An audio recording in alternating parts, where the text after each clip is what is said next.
Thank you to FlexiSpot for sponsoring this video. In a somewhat unprecedented step in recent years, Apple has updated the MacBook Pro in rapid frequency. In fact, the last update to the MacBook Pro was a little over 6 months ago with the addition of the Vega 16 and Vega 20 graphic options, and about a year ago with the new 6-core i9 CPU options. This time, Apple takes the MacBook Pro performance even further by offering 2 additional CPU cores in the form of the Core i9 MacBook Pro. But how do those 8 cores perform after 1 month of use? Now, for the purpose of this review, I got the Core i9 2.3 GHz 8-core 9th generation Intel processor with turbo boost up to 4.8 GHz. This model also features 16 GB of RAM, 512 GB of onboard storage, and the Radeon Pro 560X graphics card, with a retail price of $2,799. And as you can see, the 2019 MacBook Pro is designed exactly the same as the 2018 model. In fact,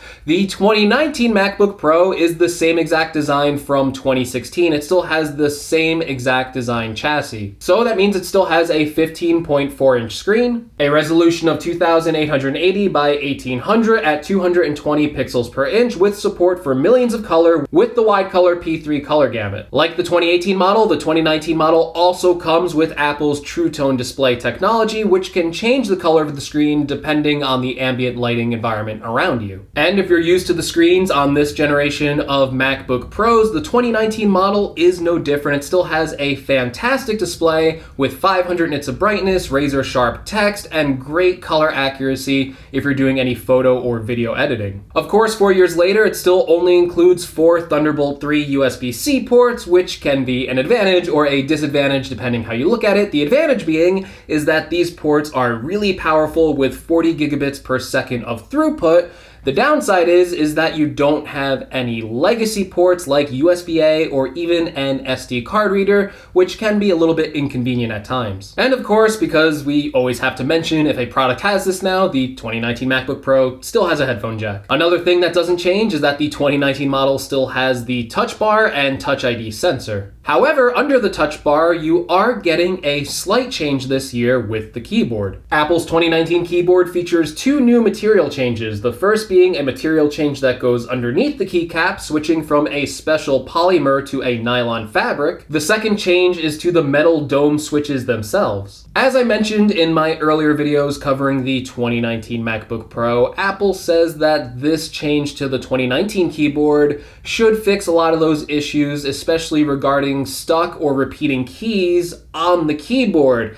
Now, with that being said, after 1 month of using the keyboard, I can't really testify if that is truly indeed 100% fixed, because a lot of these problems with the old keyboards didn't really come out for after months of people using these machines day in and day out, and it just hasn't been that long where I can reliably give you an answer of is this 100% fixed, or if it still is an issue. So I can't definitively give you an answer on if this keyboard is fully fixed.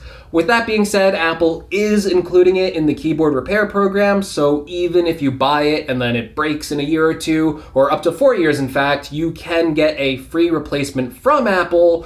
So you can take that maybe as either a vote of confidence that yes, we fixed the design, we'll put this warranty on it just to make sure and give consumers confidence that they can buy this product, or you can take that as a vote of no confidence and that they fully didn't fix the problem and maybe there might be issues down the line. However, with that being said, I do like the butterfly keyboard on the 2019 MacBook Pro. It is very similar to the 2018 model, still has a very shallow but precise key travel, so if you don't like that feeling, you're not going to like the 2019 model, but I do like the quieter and softer keys. It's kind of a combination between the 2016 and 2017 more clickety-clackety models with the older style of Apple keyboards where they were a little more mushy to type on. Now, speaking of design, you might have noticed we have a little bit of a different setup today, and that is due to our sponsor for this video, FlexiSpot. FlexiSpot is a desk. Now, it's not any normal desk because with the FlexiSpot desk, you can go from sitting to standing in a matter of just 10 seconds. In fact,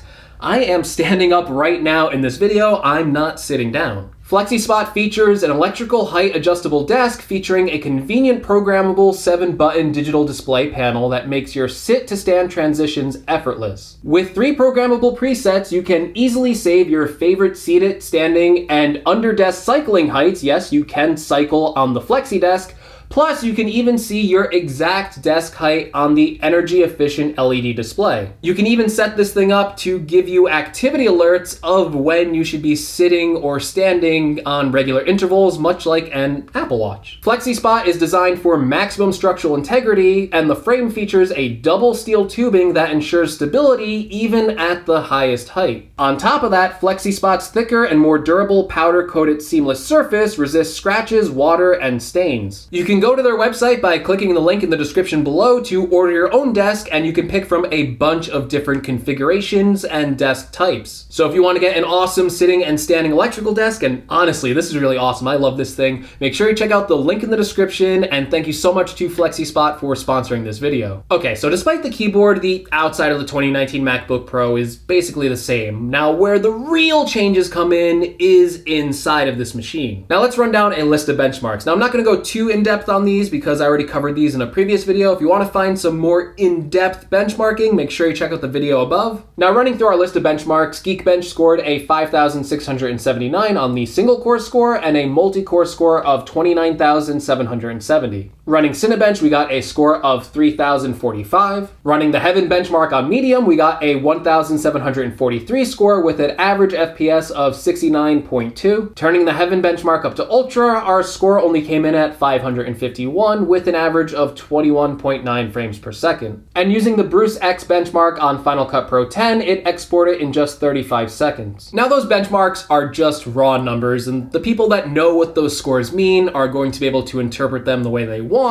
However, using this machine as a production machine for running this channel for the past month, I have been really impressed with the performance. And quite frankly, and maybe to no surprise, this is the best laptop I have ever used. Everything felt like it was running in parity with my 8-core i9 iMac. All of this performance packed into a relatively thin and light laptop and without the thermal throttling issues of last year's 6-core 2018 MacBook Pro. And yes, you heard me correctly, the 2019 MacBook Pro never thermal throttled under its base clock speed, unlike the issues we had with the 2018 MacBook Pro, which had 6 cores. This actually has 2 additional cores on top of that, and the cooling system inside of this is good enough to make sure it doesn't at least throttle below the base clock speed. So tasks like photo editing were a breeze, my Final Cut Pro 10 timeline was incredibly smooth, and rendering and export times were speedy. Battery life, on the other hand, really depends on what you're using this laptop for. Browse the web, watch some videos, check your mail, write a novel, you're looking at around 8 to 10 hours of battery life depending on screen brightness. Open up Final Cut Pro 10 and that maybe gets you 3 to 4 hours depending on how you use it. Open up a really intensive game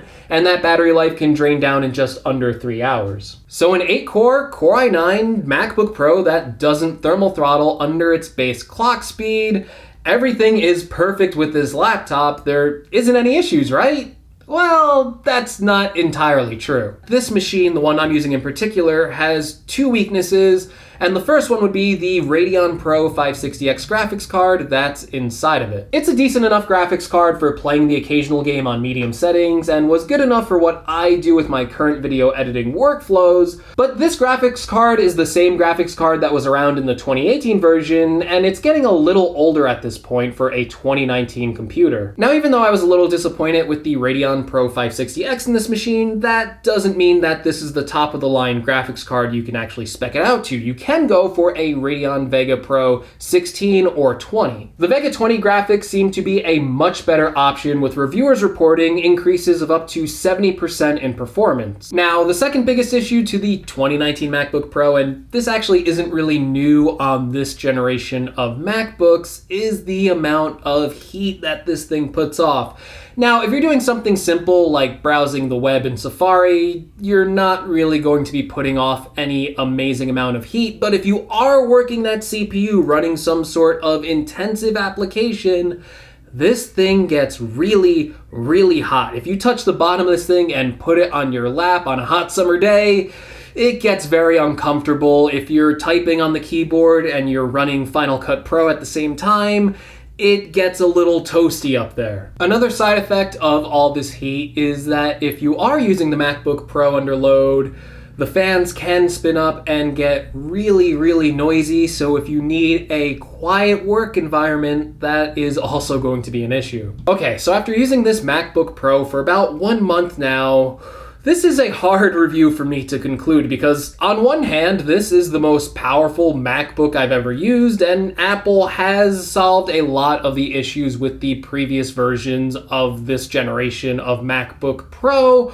with the exception of maybe the keyboard isn't fixed. We kind of really don't know the full story yet. Time will tell if it's fixed, but at least they are giving you a repair program, and at least you can somewhat buy it with a little bit more confidence than the previous generation models. On the other hand, this is the 4th iteration of this model of laptop, and it's clearly near the end cycle in terms of Apple's laptop design. We've heard rumors that a 16.5-inch bezel-less MacBook Pro is coming soon, maybe as soon as by the end of this year. And recently we even heard some reports that Apple registered 7 new MacBook models with a Eurasian database, so maybe that MacBook Pro is indeed coming soon. So it seems like that bezel-less 16.5-inch MacBook Pro is inevitable at this point. And that's kind of where my recommendation is swaying a little bit, where I would normally say that obviously this is a good laptop, it's probably worth it if you need a MacBook Pro. You might also want to consider waiting because those new laptops might be here sooner than we think, and maybe those laptops will even address even more issues. Maybe they will have a completely redesigned keyboard, maybe it will have better thermal so it's not putting off so much heat and that the fan noise isn't getting as loud as it does. So if you already have a 2016, a 2017, or a 2018 MacBook Pro, I don't think you really need to go run out and upgrade to the 2019 model. But there's always people who are in the market right now and they need a new laptop. So if you are in the market for a MacBook Pro with a lot of CPU power, with some decent graphics capabilities, especially if you're going up to that Vega 20 option, this MacBook Pro is a great computer. Personally, it's the best computer that I've ever used. And I do highly recommend it, keyboard issues pending, and if you can stand the heat. Alright everyone, thank you for watching. If you liked the video, make sure you give me a like. If you want to see more from my channel, make sure you're subscribed. And again, thank you to our sponsor for this video, FlexiSpot. If you guys need an awesome sitting and standing desk, this thing is really cool, so make sure you check out the link in the description. And as always, I will see you all in the next video. Take care, everyone.